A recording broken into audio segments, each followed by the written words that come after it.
उनसे कुछ भी लेना देना नहीं है। और साथ ही यूनिवर्सिटी इंतजामिया से ये बात पता चली है कि जज जो हमायूं दल्लावर है, जो उसको वो वहां से भाग गया है और मैनचेस्टर के रास्ते लंदन एक अननोन एड्रेस पे जाके अब छुप गया है। और यूनिवर्सिटी इंतजामिया ने माजरत कर ली है उसको कोर्स पे मजीद कोर्स कराने की, एंटरटेन करने की। तो ये अवाम की ताकत है एक, जो कि अवाम की ताकत का मुजाहरा है।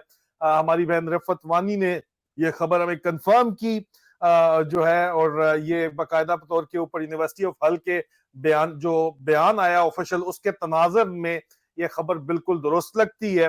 तस्वीरें तो उन्होंने आज खिंचवा ली थी जिसको जाके डिसरप्ट किया गया। तो ये एक बहुत ही हौसला अफजा खबर है।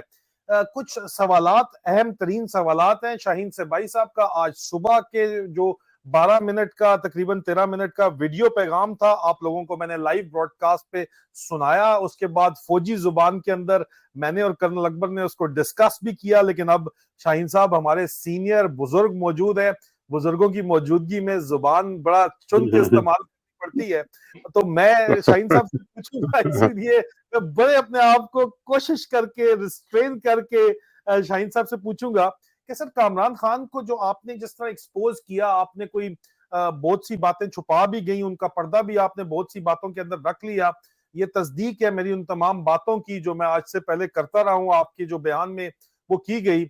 इस तरह के कामरान खान साहब जैसे, जिस तरह के जूनियर्स आपके जो सहाफी हैं, जिस किस्म के सहाफी हैं, जिस तरह ओरिया मकबूल जान साहब ने हामिद मीर साहब को पॉइंट आउट करके कहा कि उन्होंने कहा कि सिविलियन वजीर आजम इमरान खान से वो इजहारे हमदर्दी कर रहे थे, तो ओरिया मकबूल जान साहब ने कहा कि आपका और आपके भाई का बहुत बड़ा हाथ है इस सारे के सारे इमरान खान को जेल भिजवाने में। तो सर, सबसे पहले आपका पैगाम क्विकली आपके जूनियर सहाफी कामरान खान जैसे, जो अपने ईमान का सौदा करके सब कुछ भूल बैठे हैं, उनके लिए सर क्या पैगाम होगा आपका?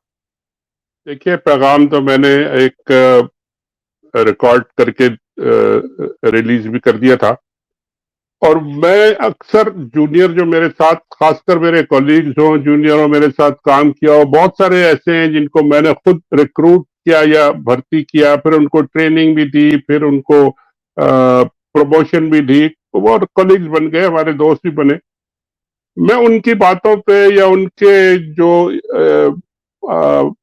पॉइंट ऑफ व्यू होता है उन पर कभी तबसरा मैं करता नहीं हूं, क्योंकि वो मुझे अच्छा नहीं लगता कि जी अपने जूनियर्स के बारे में मैं बात करूं। लेकिन ये जो मुझे करना पड़ा, इसलिए पड़ा कि कामरान खान साहब ने बहुत आगे जाके ये विकेट से बाहर जाके उन्होंने हिट करने की कोशिश की, और वो ऐसा पैगाम दे रहे हैं कि फौज आ जाए, बस ये सब पॉलिटिशियंस फेल हो गए, पॉलिटिशियन को घर भेजे, इनको पकड़ के बंद करें, और फौज आ जाए और एक टेक्नोक्रेट बनाए और 2, 4, 10 साल बैठी रहे और सब मजे करते रहे, और वो ही ठीक कर सकते हैं। मतलब मुझे ये बात एक जर्नलिस्ट से जो हमारे साथ काम भी करता रहा है और बहुत अपने आप को अपराइट और बड़ा ब्राइट और सब वो कहते हैं, मुझे ये अच्छी नहीं लगी ये बात कि आप फौज को डायरेक्टली मैसेज पैगाम दे, रिकॉर्ड करके दे के जी आप आ जाइए। इस तरह की बात जो है ना, ये किसी भी जर्नलिस्ट को नहीं करनी चाहिए। फौज ने आना होता है वो आ जाती है, वो आपसे पूछ के नहीं आती, वो ना आपको बता के आती है, वो आके अपना काम करती है और जो भी करना होता है अच्छा बुरा वो फिर जब उनको निकाला जाता है तो चले जाते हैं। लेकिन ये कहना कि अब वो आ जाए और ये सारे फेल हो गए हैं और अब इनके अलावा कोई रास्ता नहीं है, बहुत ही यानी अनडेमोक्रेटिक बात है। और ये मुझे इस पे कहना पड़ा कि जी आप अपने औकात से कह लें या अपने जो साइज है उससे बड़ी बात कर रहे हैं। आप पूरी कौम को आप कंडेम कर रहे हैं कि जी फौजी हुकूमत आ जाए और वो आके हुक्म करे, और साथ ये भी कह रहे हैं कि जी 4-4 दफा ये पार्टी ने रूल कर लिया, कुछ नहीं कर सके, इमरान खान साहब ने भी एक दफा रूल कर लिया, अब ये सब कंडेम हो गए और फौज को आ जाए। आसिम मुनीर साहब आजकल सबसे बड़े जो हैं वो डेमोक्रेट भी हैं और आजकल वो ज़राअत भी कर रहे हैं और तिजारत भी कर रहे हैं और मतलब पता नहीं क्या क्या कर रहे हैं। तो हर जगह आजकल मीडिया पे भी पूरा कब्जा है उनको, आप मीडिया कोई खोले आसिम मुनीर साहब के अलावा और कोई बात ही नहीं होती। वो उन्होंने ये किया, उन्होंने वो किया, आज सैल्यूट लिया, आज सैल्यूट किया, आज पता नहीं क्या किया, रेल के लिए पहुंच गए, तो पता नहीं, खैर करते रहे वो जो उनका काम है। लेकिन ये बात किसी जर्नलिस्ट को और किसी डेमोक्रेटिक बंदे को नहीं करनी चाहिए। और मैंने फिर उस पर इसलिए की ये बात कि मुझे पता है कामरान खान साहब की हिस्ट्री का। 20-22 साल पहले इनको मैंने बचाया था, वरना ये जूनियर रिपोर्टर ही रह जाते। इनकी वजह से मैंने इस्तीफा दे के इनको और काश अपने एक दो काश कलीग आपने को इनको ना जी बचाया होता, काश नहीं आपने इनको ना बचाया होता सर। नहीं, वो कोई बात नहीं है। आपने वो आपकी मेरी एज ए ग्रुप एडिटर या as a senior as a अगर पोजीशन है, रिस्पॉन्सिबिलिटी है, तो मुझे वो रिस्पॉन्सिबिलिटी लेनी चाहिए। और वो झगड़ा इनकी वजह से हुआ था। इन्होंने गलत खबर, या इनके सोर्सेज गलत थे, या इनके जो सोर्सेज थे वो नाराज हो गए। उन्होंने कोशिश की जबरदस्ती की कि जी हम रुकवाएं ये। हम मैंने कहा हम नहीं, क्यों रुकवाएं, हम तो 10 साल से छाप रहे हैं आपके सोर्सेज की खबरें, और आप बड़े खुश होते हैं, आपको जो मर्जी आता है फीड कर देते हैं इनको, और जो मर्जी आता है छप जाता है। इतने लंबे लंबे फड़े जो है लिख के लाके और छाप देते हैं आप। तो उस पर तो हमने एतराज नहीं किया। आप एक इनकी खबर अगर आपको अच्छी नहीं लगी, या वट एवर द रीजन, तो प्रेशर मुझ पर डाल रहे हैं कि जी आपने ये छापी है और आप आगे आईएसआई से माफी मांगे। मैं जाओ, मैं क्यों मांगू, आईएसआई का मेरे साथ क्या ताल्लुक है। और वो खैर फिर बाद में उन्होंने ग्रिप टाइट की, पैसे बंद कर दिए, ये किया वो किया, और मैंने बताया ब्रीफली।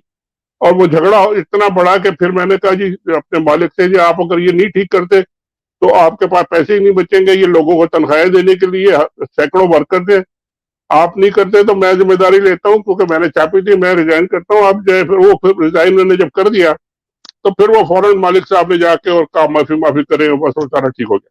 तो चलो ठीक है, वो सर उनको मैंने प्रोटेक्ट किया।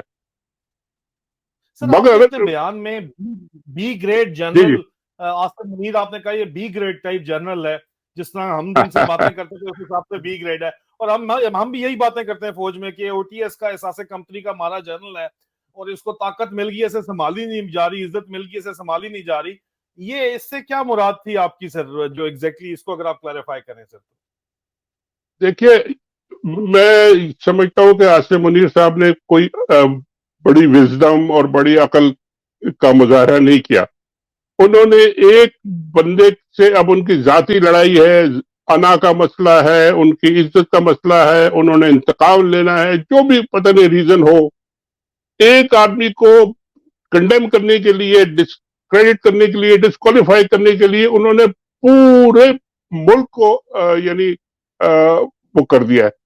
सारे चोरों के साथ, सारे डाकुओं के साथ बैठ के वो उनसे उनको खाने दे रहे हैं, उनको जाके हुकूमतें दे रहे हैं, उनको सब कुछ दे रहे हैं, इसलिए कि बस ये बंदा ना आ जाए। ये एक आर्मी चीफ के लिए, मुशर्रफ भी आर्मी चीफ थे, उन्होंने 2-3 साल के बाद जब रियलाइज हो गया कि जी अब मुझे अपनी आर्मी चीफ का जो ओहदा है इतना मजबूत मेरा नहीं है, मुझे कहीं ना कहीं से हेल्प लेनी पड़ेगी, तो उन्होंने फिर अपनी पार्टी बनाई, अपने वो इलेक्शन कराए, नॉन पार्टी इलेक्शन कराए, ये सारे क्यू लीग वो लीग बनाई, और उनको भी जरूरत पड़ी पॉलिटिशियंस की, मगर उन्होंने नई पार्टी खड़ी की। फिर बाद में पुराने जो जिन लोगों थे उनसे भी एनआरओ किए, और उनसे भी एडजस्ट किया अपने आप को। तो वो चलते रहे 8-10 साल। ये तो मतलब है कि ऐसा है कि इंतकाम है, आप अगर इमरान खान को हटा दे तो फिर इनका जो, मुझे लगता है ये कि ये चाहते हैं कि जी पहला नंबर तो मेरा टारगेट ये है, फिर दूसरे नंबर में आऊंगा। और ये कई दफा मैंने सुना भी है, पढ़ा भी है, मैं खुद तो कहीं नहीं, आप शायद बता सकें, कि ये अपनी तकरीरों में और अपने लोगों से कहते हैं कि जी मैं इन दोनों को, नवाज शरीफ और जरदारी को भी नहीं छोड़ूंगा, ये भी बड़े चोर हैं, मगर मैं पहले इससे निपटूं। अब अगर यही उनका वेंट ऑफ थिंकिंग है माइंड की कि मैंने इन सारे पॉलिटिशियंस को इकट्ठा करना है, तो फिर थोड़े दिन के बाद आप जरा सोच लें कि सिचुएशन क्या होगी मुल्क की। पूरी फौज जो है वो यानी अवाम पूरी जो है वो फौज के खिलाफ, और इस हद तक खिलाफ के इमरान खान के सपोर्टर्स और बाकी जो है वो नफरत करने लगे, उनको गालियां देते हैं टीवी पे, वीडियोस में खुद खड़े होकर गालियां देते हैं और पकड़े जाते हैं, जा रहे हैं। नवाज शरीफ फौज को और जनरल बाजवा को गालियां दे चुके हैं। अब क्योंकि वो सॉफ्ट मिल गए उनको, तो जरा चुप हो गए, लेकिन वो दिल में उनके वही है। उनकी तो हमेशा हर आर्मी चीफ से लड़ाई होती है। जरदारी साहब अपने तकरीरों में कह चुके हैं कि जी मैं तो ईंट बजाऊंगा और ये करूंगा वो करूंगा, और उनको फिर छोड़ दिया गया कि अच्छा जाए आप हुकूमत करें, जो भी चोरी वोरी करनी है करें, हम अभी आपको नहीं देख रहे, मगर बाद में हम देखेंगे आपको। मतलब यही था कि बाद में देखेंगे।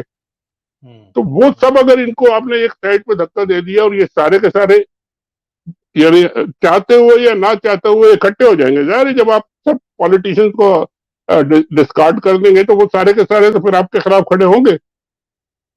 तो और अवाम भी उनके साथ मिली हुई और सारे लोग वो भी इकट्ठे हुए, तो फिर आप खड़े किस बेसिस पे होंगे? सर मुझे ये नहीं समझ आती, ये इनकी